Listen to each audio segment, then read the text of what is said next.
Bienvenue dans les lectures de Tonton Mvondo. Dites Mvondo. Alors le principe de cette émission est simple. Pour nous donner le goût de la lecture, nous allons lire ensemble des extraits d'un livre au choix.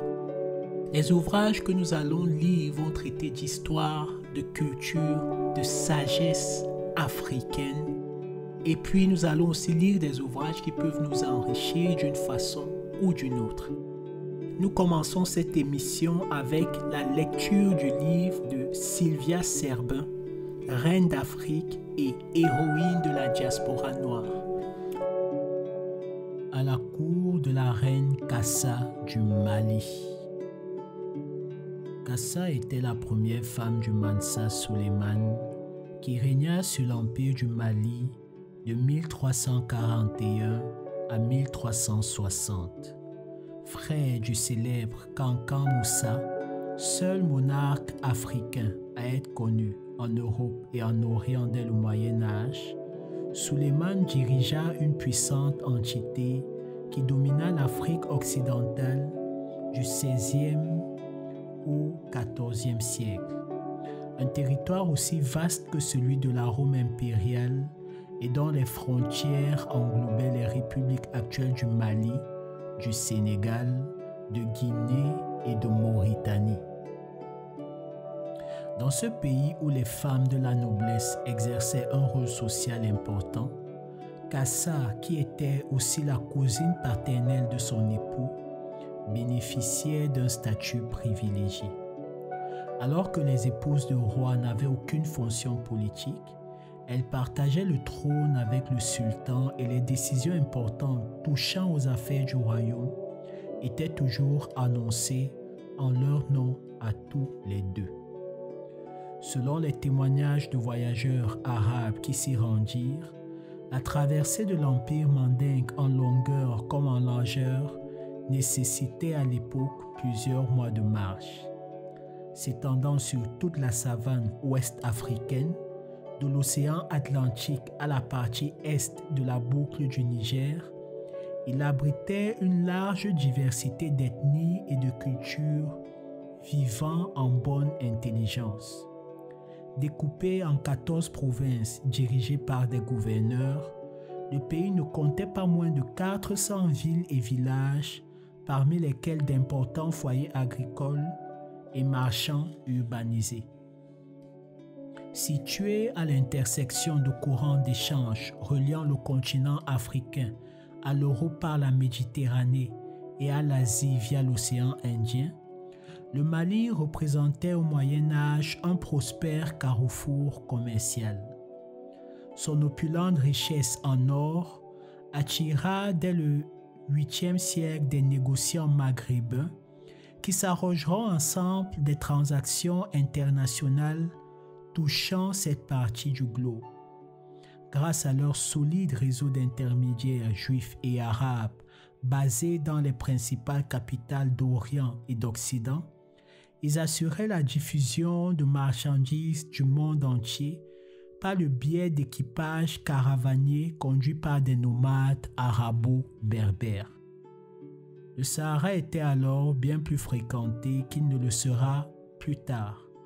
À travers lui transitaient toutes sortes de produits en provenance et à destination du Moyen-Orient via l'Égypte et de l'Occident via les ports espagnols de Barcelone, Séville, Cadix ou de Gênes en Italie.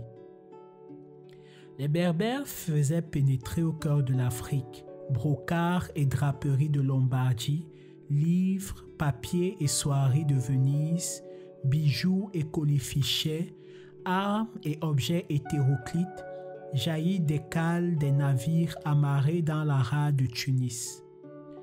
La clientèle noire n'avait donc que l'embarras du choix, se délestant facilement de ses pépites d'or pour de chatoyantes étoffes d'Égypte et de capiteux parfums de Syrie, tandis que ses princes dépensaient des fortunes pour de superbes coursiers d'Afrique du Nord. Le commerce caravanier reposait sur deux axes principaux. La route occidentale reliant le sud marocain aux rives du fleuve Niger, et la piste desservant Tripoli et l'Égypte au départ du Niger.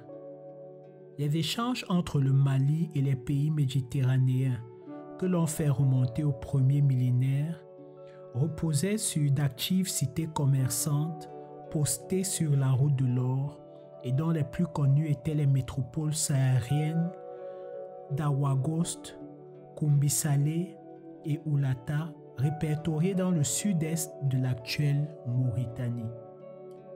Porte d'entrée et de sortie du Mandingue, la célèbre ville médiévale de Oualata, située aux confins du désert, constituait un des nœuds de communication les plus importants de la région. Les caravanes venues par centaines du Maghreb en quête d'or malien y croisaient celles qui s'en retournaient vers les opulentes cités marocaines de Fès et Sidi-Lissa, spécialisées dans le transport de l'or jusqu'au port de Tunis et de Tlemcen en Algérie. La précieuse cargaison était embarquée sur des navires catalans et des galères florentines, affrétées par des maisons de commerce principalement andalouses, lombardes et génoises. Ce produit occupait l'essentiel du commerce maritime avec l'Andalousie, mais aussi avec le port de Gênes. Dans cette ville où se brassaient les trafics les plus lointains, l'or du Mandingue était redistribué aux différents corps de métier qui le transformaient en orfèvrerie, pièces de monnaie, joaillerie, alliage et fil d'or pour le tissage d'étoffes précieuses ou encore en rutilante vaisselle destinée aux plus précieuses cours d'Europe. Gênes réexportait également une partie du métal africain vers l'Angleterre et la Flandre via la mer du Nord. Le négoce entre le Mandingue et l'Égypte transitait quant à lui par les foisonnantes cités de Gao et Tombouctou. Centre de ralliement des chameliers du Sahara et des bateliers du Niger, Tombouctou, qui comptait près de 100 000 habitants au XIVe siècle, représentait un point de convergence très fréquenté dans le désert, la savane et la forêt. Véritable place forte économique investie par de nombreux négociants et banquiers berbères, la ville jouissait aussi d'une grande notoriété intellectuelle. Du nord affluaient les chargements de sel, d'épices, de soie et de cuivre. Du sud arrivaient des pirogues de noix de cola, d'or, d'ivoire, de plumes d'autruche. Chaque année, près de 12 000 chameaux étaient affectés au transport des marchandises à destination ou en provenance du Caire. Des particuliers n'hésitaient d'ailleurs pas à braver les pistes du désert pour y aller faire leur emplette. Il était en effet du dernier chic pour une certaine élite aisée du Mandingue de s'offrir les services de caravaniers expérimentés pour effectuer des voyages d'agrément en Égypte afin d'acquérir des produits de luxe qu'on ne trouvait pas sur place et dont on pouvait ensuite faire étalage. Les négociants maghrébins s'appuyaient sur des circuits de distribution bien organisés, alimentant les bourgades commerciales du Mandingue. Des entrepôts dirigés par des agents généralement expatriés du Maroc assuraient la collecte des produits locaux ainsi que le ravitaillement des caravanes. Une fois les cargaisons déchargées, les vaisseaux du désert repartaient ainsi vers leur destination d'origine, lourdement chargés d'or, de défense d'ivoire, d'épices, de bas de cuivre rouge de Takeda, recherchés pour leur qualité, de plaques de sel, de ballots de cotonnade, de paniers de cola, de poissons séchés et bien sûr d'esclaves. Le trafic des Noirs, dirigé par les esclavagistes arabo-berbères, occupait une part importante du commerce transsaharien. Il faut noter que l'Afrique noire a été le seul espace humain ainsi investi par tous ses accès. Sahara, Océan Atlantique, mer Rouge, océan Indien, rien que pour se faire pensionner ces populations. Peu de groupes y ont échappé et le tableau ne différait guère d'une traversée à l'autre pour ce bétail humain dont nul n'entendait le désespoir. 5 à 600 âmes terrifiées cheminant en colonne dans le sillage des chameaux. Selon certains témoignages, des enfants de 4 ans étaient emmenés à pied de Kano, actuel Nigeria, à Tripoli, en Libye. Qu'ils aient été d'orgueilleux princes ou de simples paysans, capturés par des tribus adverses, ils se retrouvaient happés par l'enfer des pistes du désert, entravés et portant de lourdes charges sur la tête.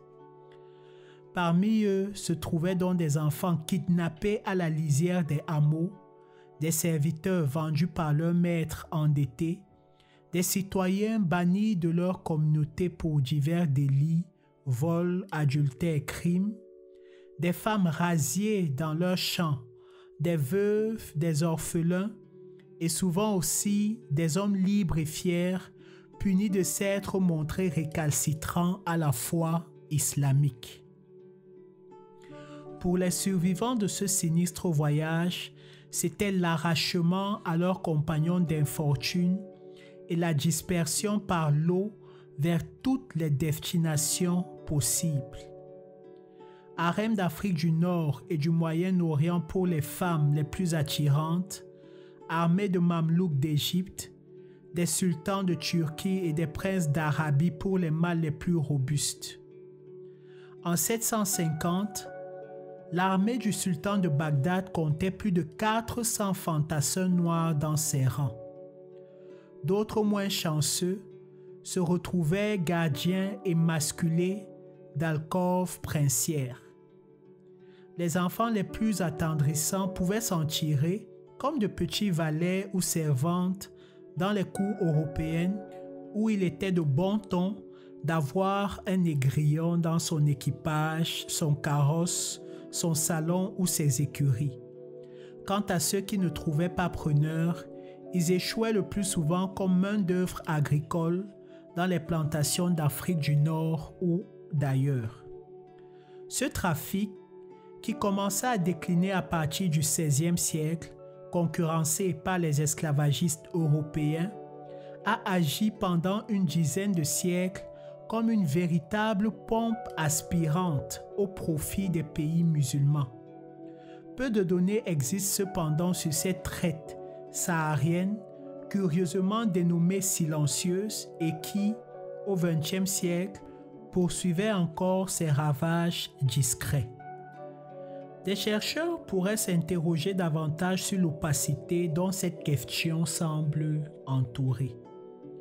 Sur la côte orientale de l'Afrique, fortement soumise à l'influence du Golfe Persique et en particulier du sultanat d'Oman, la déportation des populations africaines par des musulmans fut tout aussi considérable.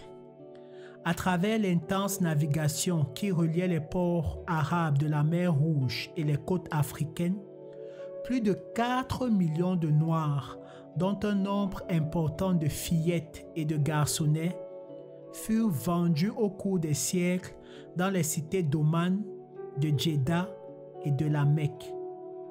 Les îles de Kilwa et de Zanzibar également firent leur prospérité comme marché d'esclaves.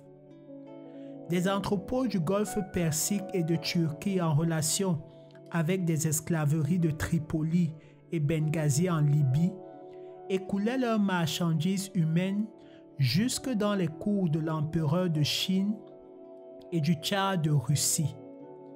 Des Noirs furent aussi déversés par millions dans les ports indiens de Bombay, Goa, Calcutta, Pondichéry et sur la presqu'île de Timor. Selon des documents historiques retrouvés sur place, dans la seconde moitié du XVe siècle, il existait une importante communauté d'origine africaine dans la province du Bengale, au nord de l'Inde, et dont certains membres occupèrent d'éminentes fonctions militaires et administratives auprès des sultans locaux. Au moment de son apogée au Moyen Âge, la notoriété du mandingue dépassait les frontières du continent africain et son faste ne cessait d'étonner les étrangers de passage. Premier producteur mondial d'or avant la découverte d'un nouveau monde aux Amériques, ces fameuses mines du bambouk et du bourré irriguaient de leurs fabuleuses richesses les circuits monétaires de l'Europe et du monde musulman. C'est ainsi qu'alertés par de fantasques récits de voyage sur cet Eldorado noir, où les marchands emportaient des marchandises sans valeur et rapportaient de l'or brut à pleine charge de chameaux, la curiosité des autres puissances du monde médiéval se portera sur cette étrange route de l'or qu'empruntaient d'incessants balais de caravanes dont certaines pouvaient atteindre 1000 chameaux par voyage. L'opportunité d'en savoir un peu plus leur sera donnée par le spectaculaire voyage au Proche-Orient de l'empereur Kankan Moussa. Désireux d'affirmer sa piété musulmane, ce prestigieux monarque qui régna 25 ans sur le Mandingue décida un jour d'effectuer son pèlerinage à la Mecque. Après plusieurs mois de préparatifs, il s'ébranla la tête d'un impressionnant cortège d'1 millier de courtisans et de serviteurs pour une étonnante traversée du désert qui le conduisit en mai 1324 devant les pyramides d'Égypte. Ses escales à Walata, le Touat, Tegaza et surtout Gadamès, fertile oasis au carrefour de la Libye, de la Tunisie et de l'Algérie, firent sensation auprès des tribus bédouines, peu habituées à se voir récompensées de leur accueil par autant de pièces d'or et de somptueux cadeaux. Sa caravane comptait, dit-on, plus de 80 dromadaires chargés de 10 à 12 tonnes d'or en pépites, en poutres et en pièces. On peut imaginer l'émoi créé dans la capitale égyptienne par l'arrivée insolite d'hommes noirs en habits de fête, pénétrant lentement dans la ville en tenant chacun sur leur paume ouverte un lingot d'or. L'empereur était escorté d'une interminable aire de 500 personnes rythmant leur marche de lourdes cannes en or massif de 3 kilos chacune. De mémoire de Kairoth, on n'avait jamais vu ça. L'événement fit la une des chroniques locales qui se répandirent en commentaires dithyrambiques sur ce stupéfiant souverain de si noble allure, amplifiant à l'envi les largesses qu'il distribuait sur son passage. Le sultan du Caire, El-Malek El-Nassir, à qui Kankan Moussa rendit une visite de courtoisie, se vit offrir une pleine malle de bijoux et de poudre d'or. Politesse qu'il rendit en dotant l'escorte royale d'une compagnie de destriers richement harnachés. Il fit en outre livrer à l'empereur un habit de brocart garni d'un col de fourrure en castor et agrémenté d'un voile brodé de fils d'or représentant une faune surnaturelle. Un turban de mousseline fermé par des agrafes en or, un baudrier incrusté de pierres précieuses et un sabre damasquiné complétaient le présent. Cette magnificence peu commune eut un tel retentissement que, dans la haute société, on se bousculait pour inviter le souverain noir, assuré de s'en trouver en retour comblé d'offrandes. C'est ainsi que le riche marchand d'Alexandrie, Siraj ed-Din, avec lequel Kankan Moussa se lia d'amitié, reçut une impressionnante quantité d'or en remerciement de son hospitalité pour l'avoir hébergé en attendant l'ouverture officielle du pèlerinage à la Mecque. Quelques semaines plus tard, c'est le marchand qui eut à dépanner l'empereur en lui prêtant de quoi défrayer les dernières folies de son escorte. En effet, les Maliens, éblouis par les multiples tentations offertes dans les échoppes et commerces du Caire, qui en avaient d'ailleurs profité pour décupler leur prix, avaient tant et tant dépensé qu'ils s'étaient retrouvés complètement démunis avant la fin du séjour. Ce fut le cas en particulier des membres les plus éminents de la suite royale, logés dans de luxueux hôtels du Caire qui possédaient déjà, en ce Moyen Âge, des salles de bain avec robinet d'eau chaude et d'eau froide, des appareils de distillation d'eau et même des systèmes de tout à l'égout. Finalement, le créancier Siraj ed-Din ne perdit pas au change puisque, à son retour au Mandingue, l'empereur lui adressa un remboursement de plus du double du prêt consenti sur la base de 700 dinars pour un crédit de 300 dinars. Dans les bazars du Caire en tout cas, on se frotta les mains. Les affaires avaient été si excellentes que, comme le rapportent les chroniques de l'époque, ce soudain afflux de métal précieux fit fortement chuter la valeur du mitkal d'or dans tout le Proche-Orient, au point qu'elle fut inférieure au taux de change de l'argent pendant les 12 années qui suivirent cette extraordinaire visite. Les villes saintes de Médine et la Mecque ne furent pas non plus en reste, puisque l'empereur y laissa une aumône de 20 000 pièces d'or. Quant aux interprètes, officiers et fonctionnaires égyptiens mis à son service le temps de son séjour, ils reçurent chacun une canne en or en guise de gratification.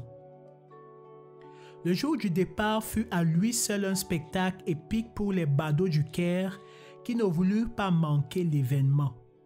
Les membres de la suite royale, au comble de l'excitation, se précipitaient dans tous les sens, surveillant l'arrimage de leurs dispendieux achats sur le dos des chameaux, saluant par-ci, comparant par-là, à coups de bruyantes exclamations, les meubles, tissus, parfums, bijoux et autres futilités dont ils avaient fait l'acquisition. L'empereur, un homme cultivé, s'était lui surtout laissé tenter par des ouvrages d'érudition destinés à satisfaire sa soif de connaissance. Ses coffres étaient pleins de manuscrits précieux et autres traités de sciences et de droit achetés dans les meilleures bibliothèques de la ville. Fidèle à sa politique d'ouverture au monde extérieur, Kankan Moussa mit également ce séjour à profit pour établir des liens économiques et culturels avec l'Égypte. Les relations qu'il entretenait par exemple avec le sultan marocain de Fès, Aboul Hassan, de la dynastie berbère des Mérinides, avaient déjà beaucoup apporté à leurs pays respectifs. Il décida donc d'inviter certaines personnalités à venir découvrir son pays. Et c'est ainsi que la caravane du retour compta nombre d'érudits, d'artistes, de juristes, d'architectes et de maçons égyptiens, d'habiles menuisiers yéménites, de théologiens musulmans et quelques commerçants qui, subjugués par le train de vie des Noirs, espéraient trouver chez eux de fructueux débouchés pour leurs affaires. Son impact en termes de notoriété fut, certes, considérable, mais les retombées de ce pèlerinage furent aussi très importantes pour le Mandingue. Ainsi, le développement d'échanges réguliers avec l'Égypte se traduisit par un apport d'influences nouvelles, en particulier dans les domaines culturels et architecturaux. L'un des pionniers en fut l'architecte et poète andalou Ibrahim Es-Saïli, originaire de Grenade en Espagne, et que Kankan Moussa ramena avec lui du Caire. Ce grand bâtisseur devait révolutionner l'habitat traditionnel de cases cylindriques à toiture de paille. Seul le quartier royal était bâti en pierre, en introduisant dans le pays des constructions en briques d'argile cuites au feu et des maisons entourées de terrasses crénelées. Suivant l'empereur dans ses déplacements à travers les différentes provinces du royaume, Es-Saéli édifia à la demande de son bienfaiteur de nouveaux lieux de prière en dur, dont la mosquée de Gao, à minaret pyramidal, constitua un célèbre spécimen. À Niani, capitale de l'Empire, il construisit une vaste salle d'audience rectangulaire surmontée d'une coupole si singulière dans la région que tous voulurent en imiter le style. L'une des œuvres architecturales les plus célèbres d'Es-Saéli reste cependant le palais et la mosquée de Tombouctou, construits en 1325 et pour lesquels il fut rétribué 40 000 micales d'or, soit l'équivalent de 180 kilos d'or. À cet édifice religieux inspiré des pyramides pharaoniques, avec des murs aux bases très larges, se rétrécissant vers le sommet, s'ajouta plus tard, dans un autre quartier de la ville, la fameuse université de Sankoré, qui servit de pépinière de cadres à tout le Soudan nigérien au XVe et XVIe siècle. Le succès des maçons égyptiens fut d'ailleurs si grand qu'ils renoncèrent à retourner chez eux, préférant faire fortune dans ce pays d'accueil tant était forte la demande en demeures luxueuses. Ils contribuèrent ainsi à l'embellissement et à l'agrandissement des villes en diffusant un nouveau style de bâtiment percé de portes et fenêtres ornées d'arabesques en plaques de métal. De même, ils lancèrent de nouvelles tendances de décoration intérieure d'inspiration méditerranéenne qui influencèrent profondément l'architecture locale.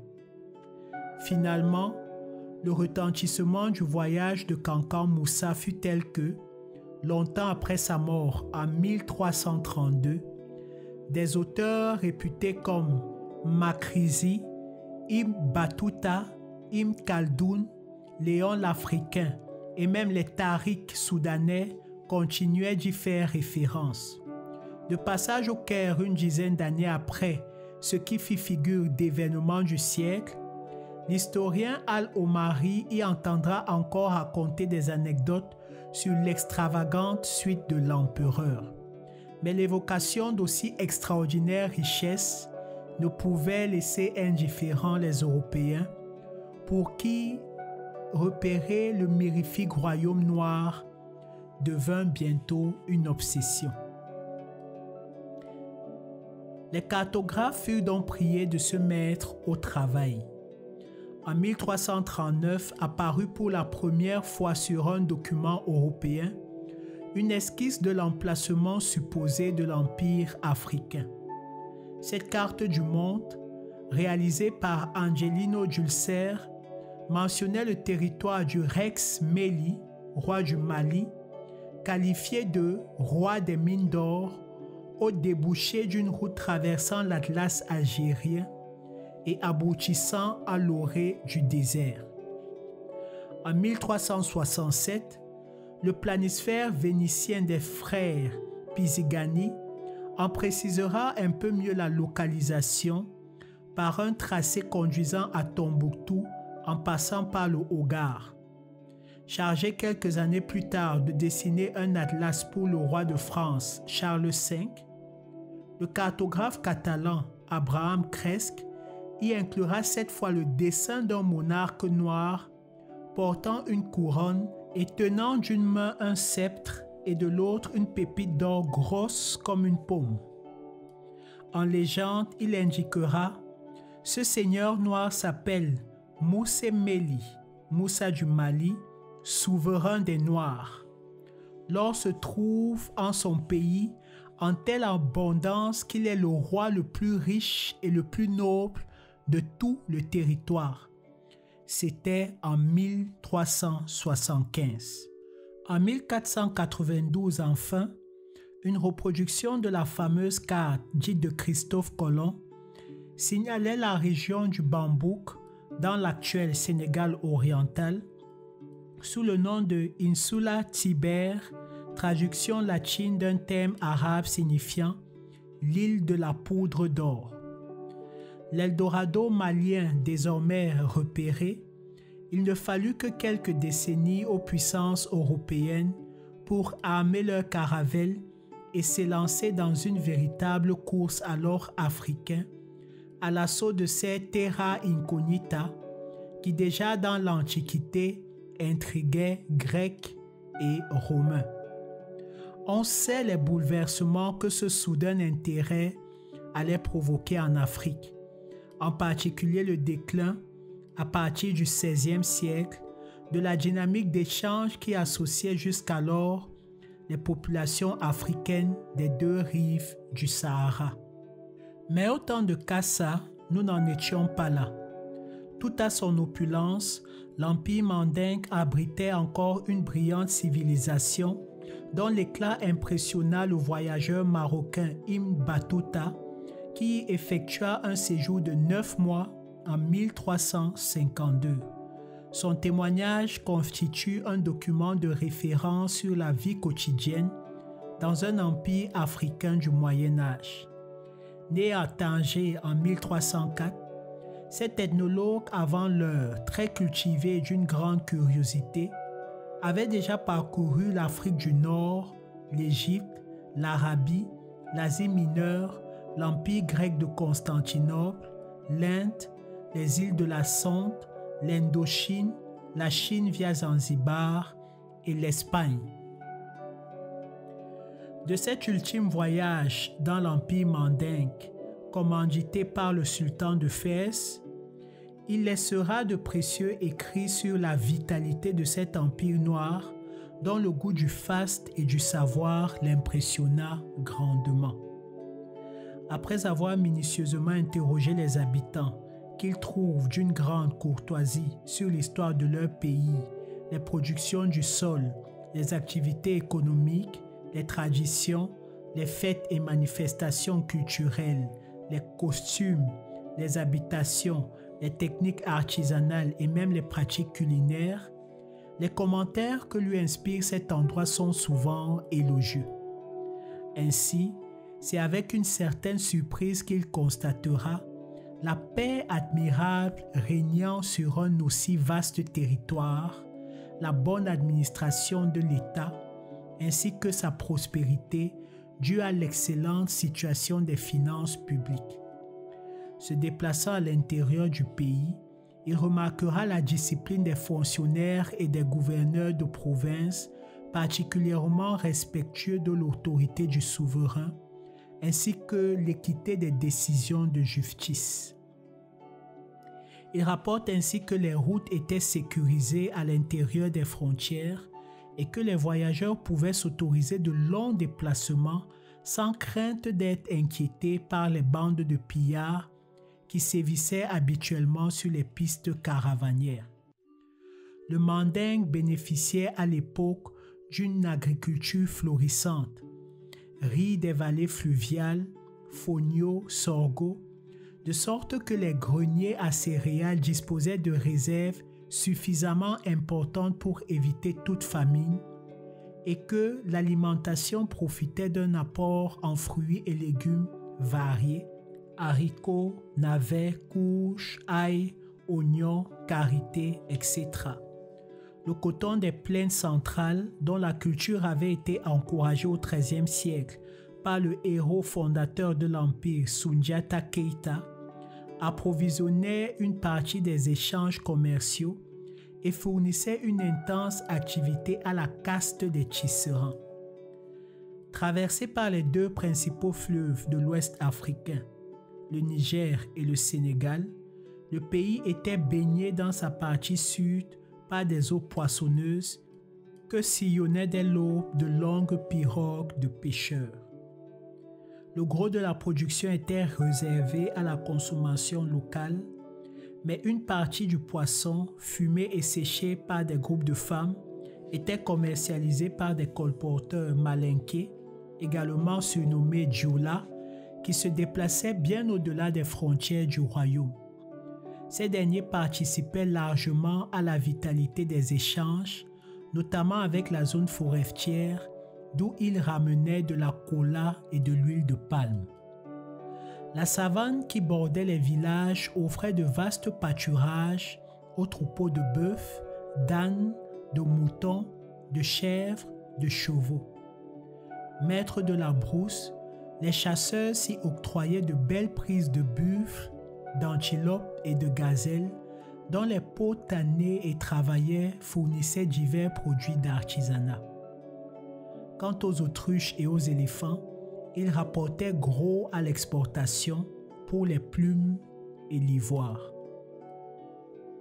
Outre sa puissance économique et commerciale, le mandingue jouissait en Afrique d'une renommée intellectuelle considérable.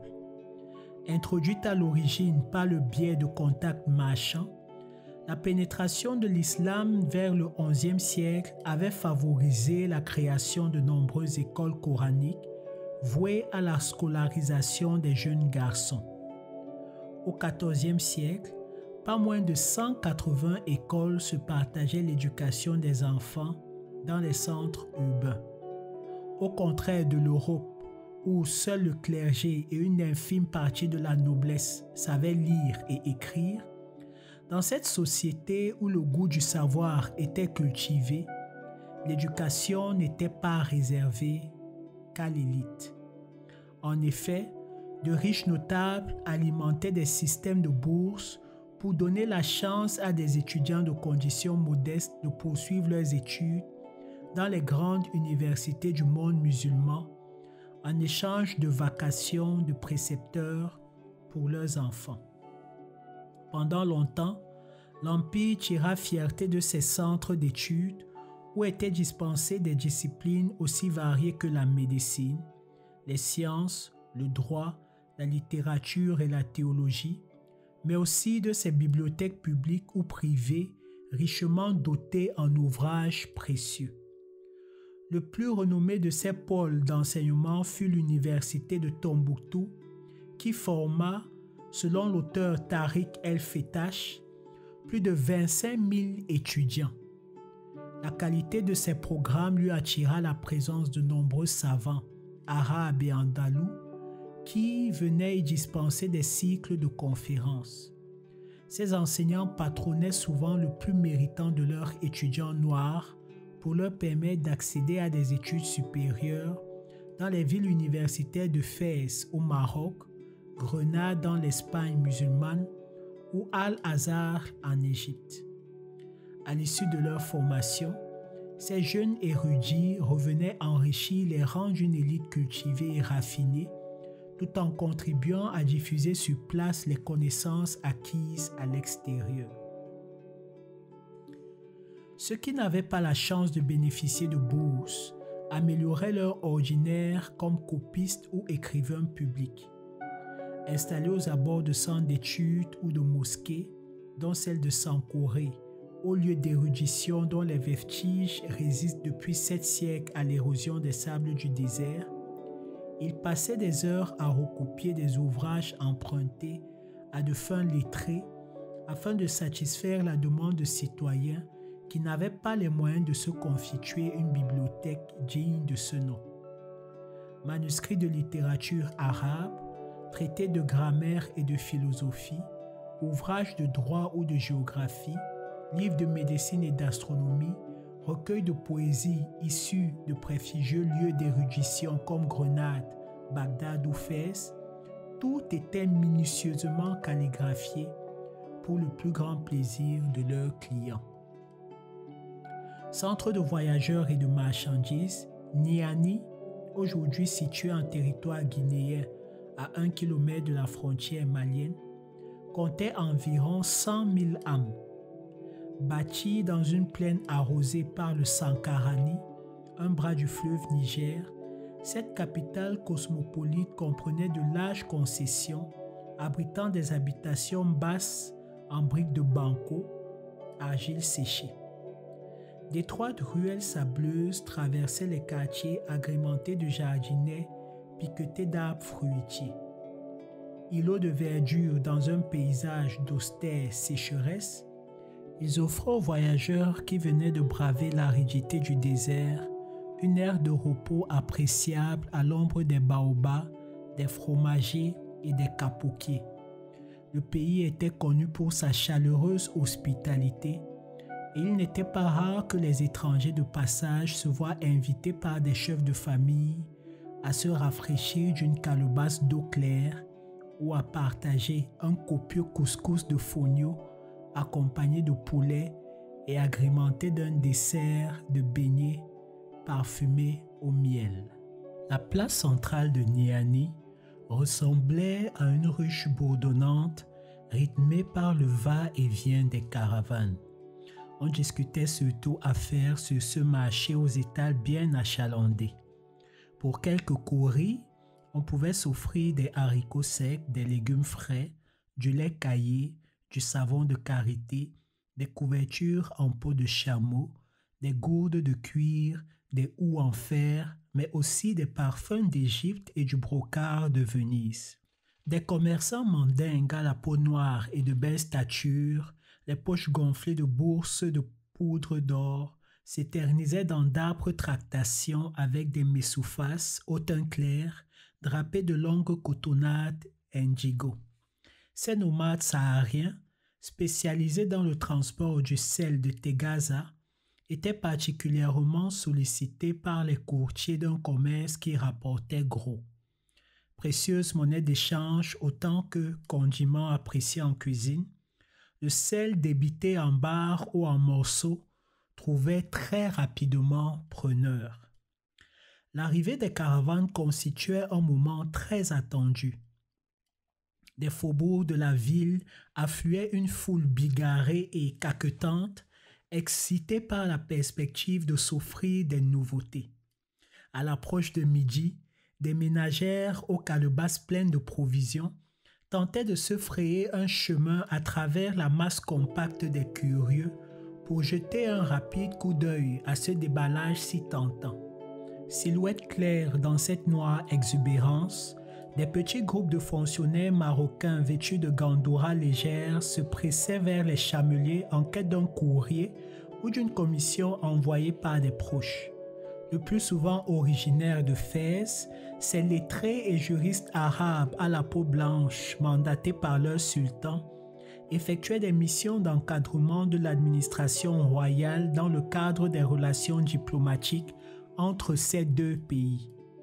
Déambulant entre les passants, un essaim d'adolescentes filles et garçons portant des plateaux de victuailles sur la tête traversa la place. La totale nudité de ces jeunes esclaves ne semblait nullement troubler les flâneurs, mais Ibn Battuta, notre témoin de l'époque, jugea le tableau particulièrement offusquant, outré que des humains puissent aller ainsi dévêtus. En gestionnaire avisé, le sultan percevait des droits de douane sur toute marchandise transitant par son territoire.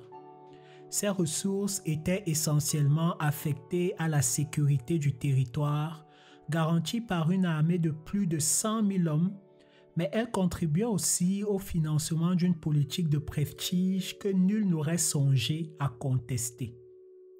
Toutefois, les gens du Manding goûtaient là leur dernière année de paix et de prospérité. Un demi-siècle plus tard, l'Empire allait sombrer sous la poussée de roitelets voisins, obnubilés par cet étalage de richesses qui leur faisait cruellement défaut. L'un des souvenirs les plus marquants d'Ibn Battuta à la cour du Mali a trait aux fastueuses réjouissances dont il fut spectateur, telle cette célébration à Niani d'une fête agricole coïncidant avec la fin du Ramadan.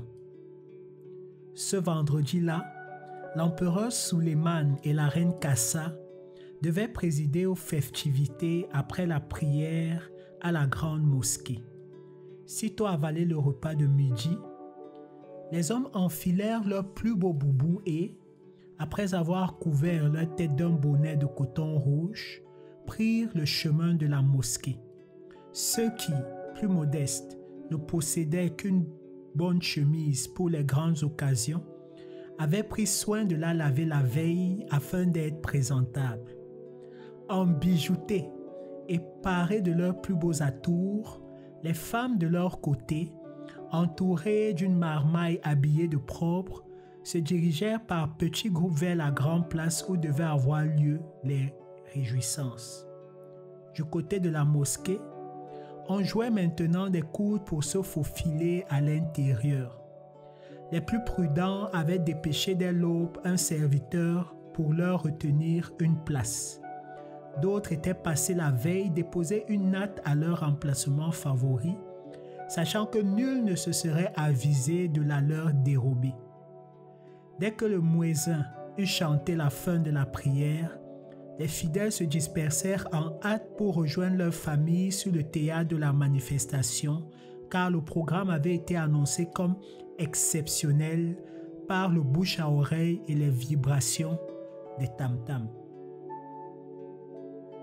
Une large estrade de 3 gradins, tendue de tissus multicolores, avait été dressée sur la place centrale de la ville. Un trône d'ébène y était disposé, flanqué de 2 impressionnantes défenses d'éléphants dont les pointes se rejoignaient au-dessus de la chaise royale. Derrière flottait un étendard jaune au fond rouge aux couleurs de l'Empire. De part et d'autre des sièges de l'empereur et de la reine, les dignitaires élégamment vêtus étaient placés selon le protocole sur de larges nattes bariolées ou de confortables coussins de cuir brodés. Il y avait là le premier ministre, Kandia Moussa, les chefs des grandes familles, les gouverneurs de province, les commandants de la cavalerie, les juges, les marabouts, le grand imam de la mosquée, les jurisconsultes, experts en droit, le Kadji, le juge musulman, et bien sûr, Dougar, le griot royal, porte-parole du sultan, maître de cérémonie et plus haut fonctionnaire de la cour.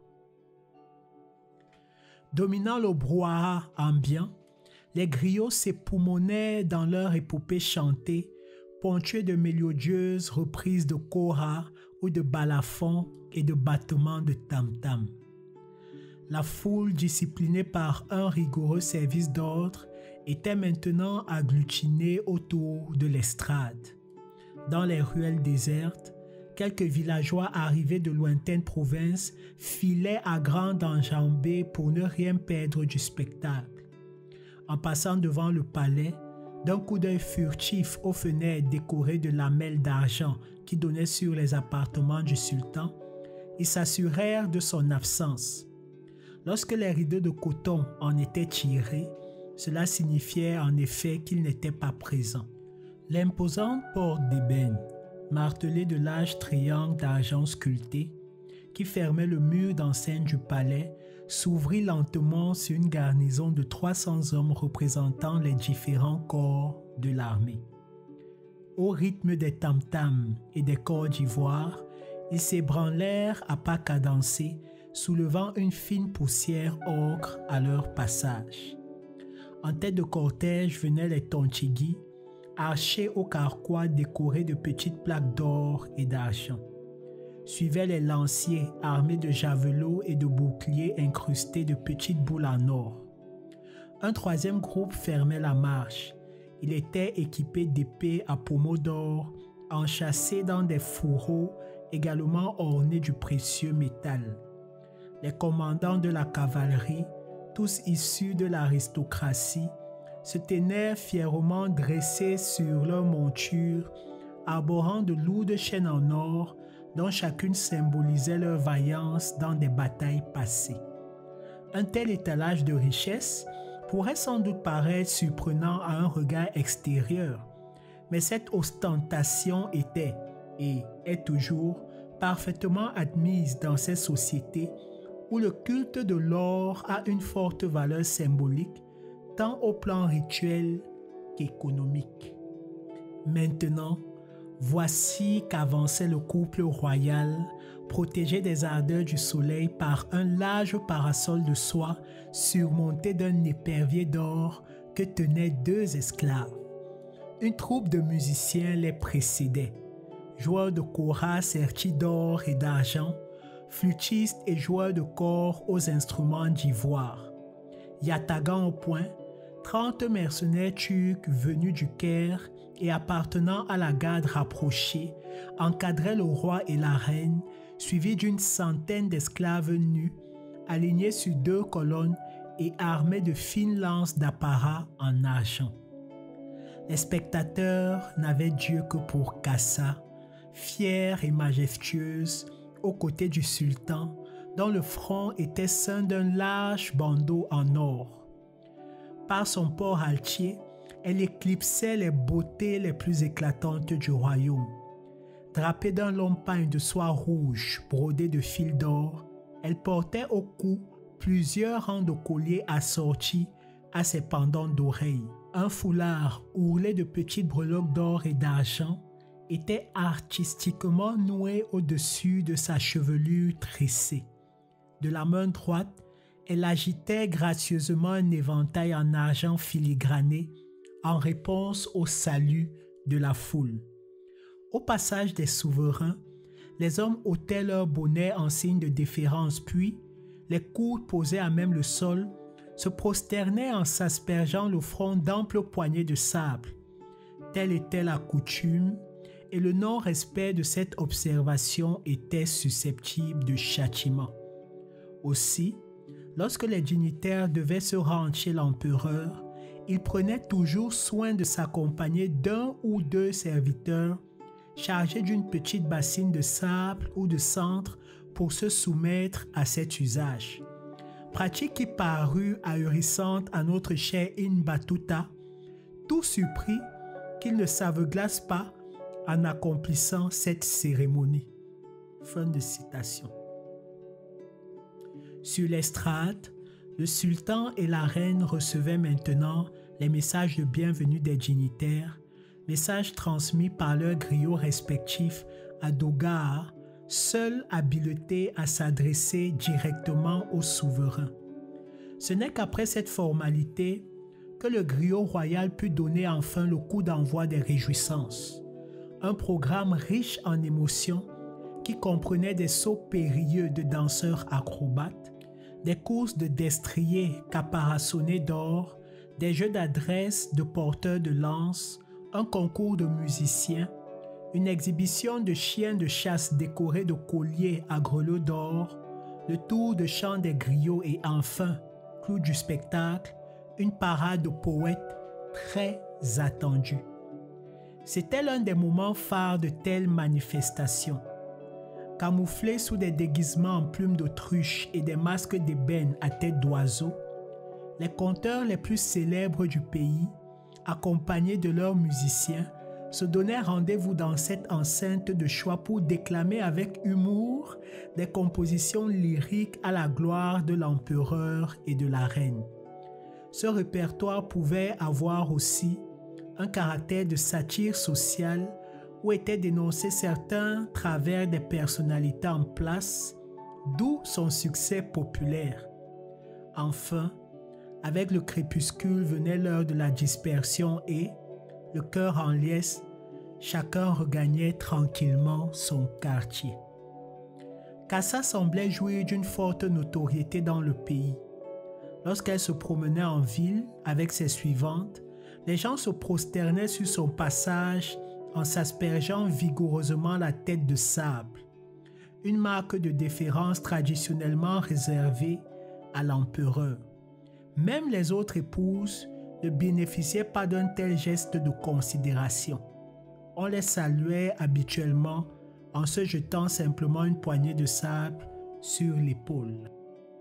Puis un jour, un événement inattendu vint troubler la sérénité de Niani. Alors que rien ne le laissait présager, le sultan Suleiman fit arrêter Kassa et l'assigna en résidence surveillée chez un de ses gouverneurs de province. Cela provoqua un grand tumulte dans la ville. L'ascension semblait d'autant plus surprenante qu'elle n'avait été justifiée par aucune explication, alors que l'on connaissait la réputation de sagesse et de mansuétude de l'empereur. L'agitation monta d'un cran lorsque, quelques jours plus tard, le sultan procéda à l'installation officielle d'une autre de ses coépouses du nom de Benju qui, de plus, n'était même pas de noble extraction. Toute cette histoire commença à faire grand bruit dans cette société éprise de dialogue et de justice. Alors, les langues se délièrent, exprimant des réactions de mauvaise humeur contre le sultan, désormais critiqué ouvertement pour son manque de mesure. L'épisode connut un nouveau rebondissement lorsque des cousines du roi, qui avaient officié comme dames de compagnie du temps de Kassa, décidèrent de visiter la nouvelle promue pour la complimenter de son avènement. Mais, au lieu d'adapter leur salutation à son nouveau statut comme elles avaient coutume de le faire pour Kassa, les bonnes dames firent à minima avec quelques poignées de sable négligemment jetées sur les bras. Benju sur le coup n'y trouva rien à redire, d'autant que ce geste n'avait en soi rien de répréhensible. Quelque temps après, dans un geste de mansuétude et sans doute aussi pour apaiser les esprits, le sultan se résolut à faire libérer Kassa. Aussitôt informés de la nouvelle, les mêmes courtisanes se précipitèrent chez la reine déchue pour célébrer son retour, en y mettant cependant des formes qui n'étaient plus vraiment appropriées. En effet, elles accompagnèrent leurs clameurs de joie de vigoureuses poignées de sable sur la tête. Comme il fallait s'y attendre, une langue de vipère vint en informer Benju en insistant fielleusement sur la différence de traitement dont elle avait été précédemment l'objet. Et cette dernière s'en plaignit amèrement au sultan qui entra dans une vive colère. Ce qui semblait n'être au départ qu'une banale perfidie entre femmes tournait maintenant à l'affaire d'État. Car dans ces sociétés soucieuses d'ordre social et d'apparence, aucun manquement au respect de la tradition ou de l'étiquette ne pouvait être toléré, surtout concernant des personnalités régnantes.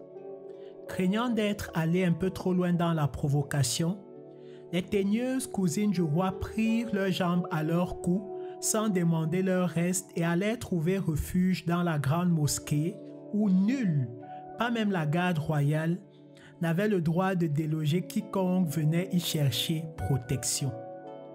Devant le ridicule de la situation dont le peuple faisait maintenant des gorges chaudes, le sultan se ravisa à nouveau et décida d'octroyer son pardon aux insolentes. Toutefois, pour avoir osé défier son autorité, les bravages furent condamnés à comparaître complètement nus 7 jours de suite dans la salle du conseil vidée de ses habituels utilisateurs afin d'y réitérer quotidiennement leurs excuses au sultan. Le but d'une telle sanction était de frapper d'infamie les femmes coupables d'adultère ou de fautes graves, mais ne méritant pas la mort. Même si l'exhibition se déroulait à huis clos face au sultan, qui ne leur témoignait que mépris, les coupables se retrouvaient ainsi pratiquement rabaissés au rang d'esclaves, seule couche de la population qui s'autorisait encore à ne pas se vêtir. Et c'est au prix d'une aussi forte humiliation, surtout pour les femmes de haut rang, que certaines offenses pouvaient être lavées. La punition s'appliqua également à Kassa, qui reçut l'ordre de se présenter 2 fois par jour, matin et soir, dans la salle du conseil pour y exprimer sa contrition. Aujourd'hui, elle enfourcha son cheval et se rendit à l'audience, suivie de ses petites servantes préposées aux calebasses de salutation. Mais au lieu de se dévêtir avant d'apparaître devant le sultan, bravant la coutume, elle avança effrontément vers le trône, le corps voilé d'une légère mousseline de soie. Puis, sur un signe de leur maîtresse, les servantes dévêtues se prosternèrent sur le sol et face à l'empereur ébahi, s'aspergeaient la tête de sable en lieu et place de Kassa. Connaissant le caractère impétueux de son ex-épouse et voulant éviter tout scandale, Suleiman jugea préférable de la renvoyer chez elle. C'était cependant mal la connaître. Pour bien montrer le peu de cas qu'elle faisait de sa peine, Kassa revint le lendemain et le surlendemain, recommençant la même comédie comme pour défier le sultan. L'anecdote ne resta pas longtemps circonscrite à la discrète enceinte du palais. Kassa, damnant le pion à l'empereur, la nouvelle se répandit comme une traînée de poutres. Dans les quartiers, on se gaussait tant de cette impertinence que le sultan devint bientôt la risée de la population. Et Niani se trouva divisé en deux camps, ceux qu'amusaient les foucas de l'irrévérencieuse reine en disgrâce et les défenseurs de la tradition, choqués de cette attitude d'irrespect envers l'empereur. Au point que les commandants de la garde royale décidèrent de tenter une médiation et d'intercéder en faveur de la reine pour ramener le calme. Le sultan les reçut au palais et leur fit dire par la bouche de Douga, son porte-parole. On parle beaucoup à propos de Kassa et les interventions se multiplient pour qu'elle retrouve son rang. Mais sachez qu'elle s'est rendue coupable d'un grand crime. Fin de citation. Et, devant le silence de l'assistance médusée, Douga lança un ordre aux gardes. Ceux-ci firent entrer une jeune servante terrorisée, les pieds entravés par une barre de fer et les chairs encore lacérées des coups de fouet dont elle avait été châtiée. Le griot royal hurla « Expose ce que tu sais !» Sans se faire prier davantage, la jeune fille raconta que Kassa lui avait confié sous le sceau du secret un message à remettre en main propre au prince Djatal, turbulent cousin paternel du roi, condamné à l'exil dans le village de Kemborni, au fin fond du pays. À ce qu'elle avait compris du message, la reine invitait le prince banni à venir détrôner son époux et lui assurait qu'elle trouverait le soutien de l'armée pour l'aider à asseoir son autorité. À l'énoncé de ces révélations, les commandants saisis de stupeur s'exclamèrent en chœur que Kassa avait effectivement commis un grand crime et qu'elle méritait la mort. Aussitôt prévenue de ce qui se tramait, l'ambitieuse reine, qui disposait d'un réseau d'espions efficace, quitta subrepticement sa demeure pour aller se réfugier dans la maison inviolable du prédicateur. C'est là qu'on pouvait aussi trouver asile lorsqu'on n'avait pas le temps d'atteindre la grande mosquée. Témoin direct de ces faits peu avant son départ de l'Empire du Mali, Ibn Battuta ne nous a malheureusement laissé aucune indication sur ce qu'il advint de cette affaire ni sur le sort réservé à Kassa. Peut-être ne l'a-t-il pas su lui-même, étant à l'époque sur la fin de son séjour et surtout préoccupé de préparer son retour vers le Maroc. Ce qu'il semble, par contre, c'est que Kassa fut la dernière femme à avoir occupé une position aussi en vue sur le trône du Mali. Matondo Akiba Ngeping Masoma. Merci d'avoir écouté cette histoire. Merci à tous ceux qui soutiennent la chaîne par des dons sur PayPal, Patreon ou sur YouTube. Surtout, likez la vidéo, partagez-la à d'autres personnes pour que nous apprenions ensemble l'histoire de notre beau continent. Et dites-nous en commentaire quelles sont les leçons que vous tirez de cette histoire.